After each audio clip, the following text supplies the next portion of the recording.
Welcome back to Town TV. We are in the dugout with the Gaffa for our last home game of the season. Chris, welcome back. Hello. How are we? I'm good, mate. You? It's been a while, hasn't it? It has, yeah, it has. It has. Last game, not bad a season. Yeah, good. I think. I think when we set off at the start of the season, I think we were quite open about a top kind of 10 finish. It'd be great for us. It's progress from when we came in. When we came in, we finished 17th. We were in for a few games, finished 17th. Then we were 14th last year.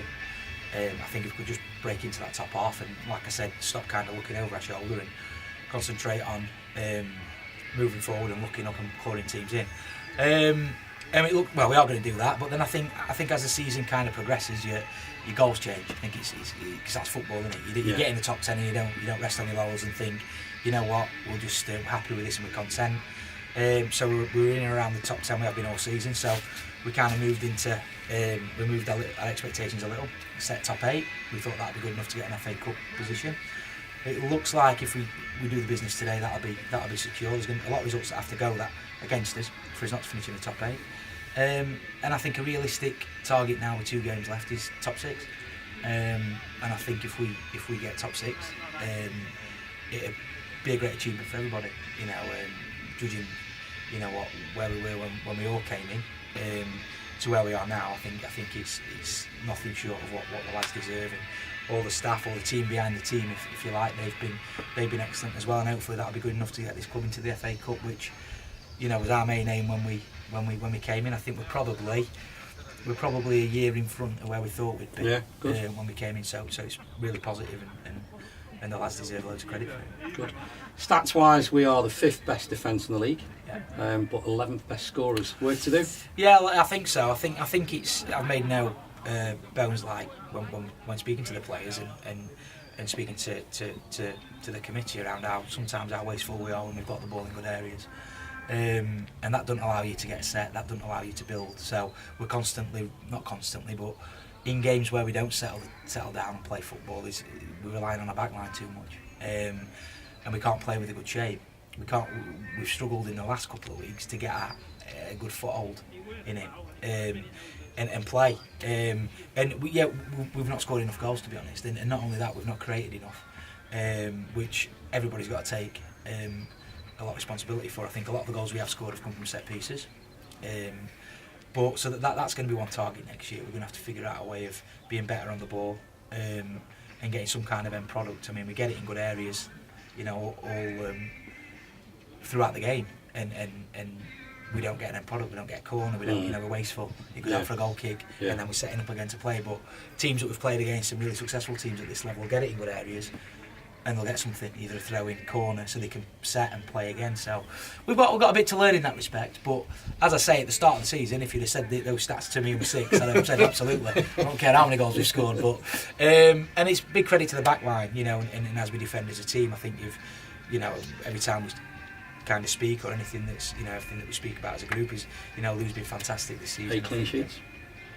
And I think that the way he's played, he's played better than I've ever seen him play, and I've known him a good few years now, and he's been a really big part of that. We look sort of, but the teams, the lads who've played with me and who I've managed before, we've always had that solid base, and I think that any team who's successful have got that. They've got a solid base, and they'll go in and develop the other side of the game. So loads of opportunities there, loads of time for us to work on that over the summer, really. And be a bit cuter in good areas. Yeah, good. One more stat, really. We are the 2nd best team for the Fair Play League. Would we be top if it wasn't for Ash Rawson's? Yeah.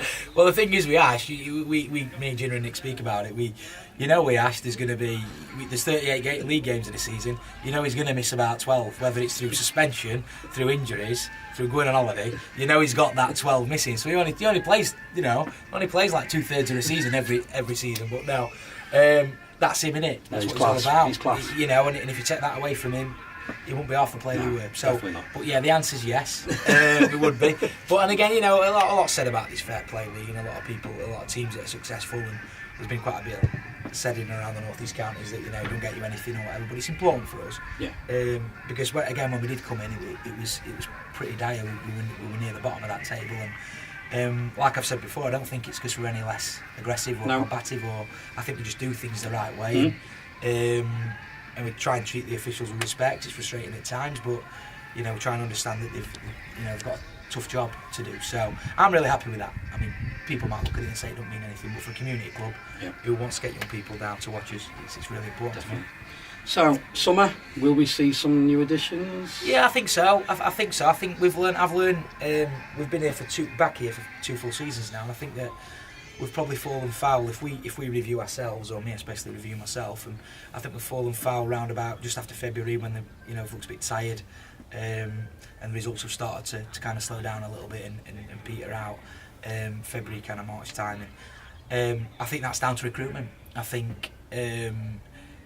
When we have brought people in certain positions, it's not only added to the squad, but it's kept people on the toes. It's been a bit comfortable for everyone, so it's a big lesson for me to learn, just to think January, February next year, just bring 2 or 3 in that could add to the group, but also keep everybody on the toes. And they've got to be the right person. You look at the amount of transfers that people have done this year. We've not lost anybody, and we've brought one in on a transfer. And it's got to be the right person. The only signing we've made is Billy Wright from another club. And we've also got to be mindful that we've got a youth setup. So if we bring somebody in, is that taking up potentially an Aaron Bovell or an Ethan Flower or whoever's the next? So we've got to be really mindful of that because we've got to build this club for the future. So that's important. But again, like you say, I think we need a little bit more. I think we need a little bit more in offensive areas. And I think we'll do as best to get in, but to get that person in, but they've got to be the right kind of person. That's important. They've got to buy into what we're doing, and they've not got to be after a pound note. So it's it's important, isn't it? So but when I speak to players, the first contact I'll have is I will tell them straight away. There's no budget here, so we're here to try and do things right. We treat you right. We'll be fair with you, and hopefully we'll be part of a good team that's going the right way. But I think some players will be.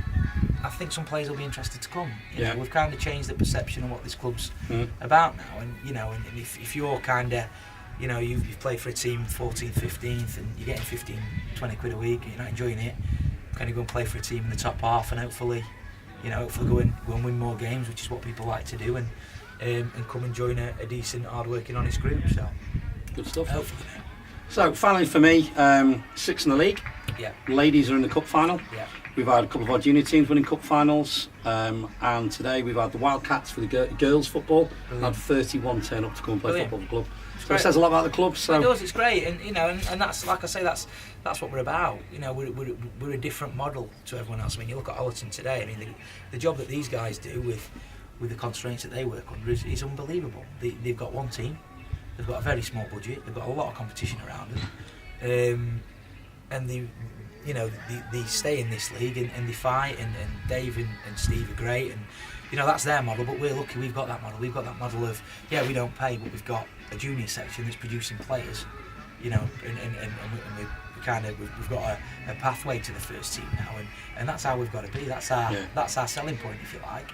I think, and it kind of backs up the fact that a lot of teams in this league, if you watch it over 5 years and where they finish, they go for success for 2 years, and then the bum falls out. I'm going to swear, I'm good at that, weren't it? I'm good at that. I'm going to say something else. But then it all falls apart. They end up near the bottom for 2 or 3 years, and then they're back up again. I think we've got to get that consistency. And I've said it quite well. Our model won't change. Our model doesn't change. We're not pulling a budget at Christmas. We're not doing something different. It's the model that it is.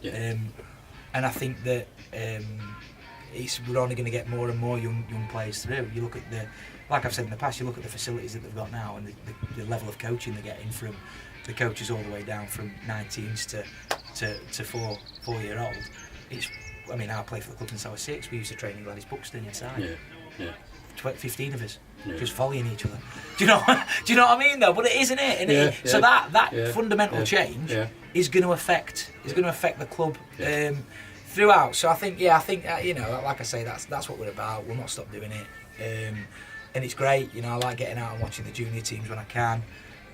Looking forward to next Sunday with the ladies. Hopefully they can go and win that game. They've had a really good season. Reserves are looking a lot more solid now. I know that looked a bit dodgy and a bit of panic, but Kieran and Stevie are doing a great job there, and we just need to we just need to think about the reserve, the 19s, and see where we want to go with that one. Yeah, so definitely. things are looking bright. Be a good tough game today. Hopefully we'll get a few through the gate, spending some money behind bar. Yeah. And I'm just hoping we can put a performance on and get 3 points and sign off here positively, because it's been a great season. So to sum up the season, happy this year at Town? Absolutely delighted. Yeah, I think when we've got a bunch of lads that it matters to, and it matters to me, it matters to Nick, it matters to Ginner, and I'll be ready for the rest, to be fair. But it's been beyond what we could have expected. Finishing sixth, hopefully finishing in the top 8. If we can get 6, that'd be excellent. And qualifying for FA Cup would be amazing. Be absolutely brilliant for the club. And go and get some sponsors then. That's it. And then we don't rest on his laurels. We go and move forward again. Yeah. We're not here just to make numbers up. We're constantly trying to develop things. We're constantly trying to learn. And I'm sure that next year we'll be as competitive. And I think if we can consistently finish top 8 in this league, we're right where we need to be. It's great for everyone involved. Yeah, all right. Awesome. Good luck today, Gaffa. Thank you, pal. Cheers, pal. Thanks for that, mate.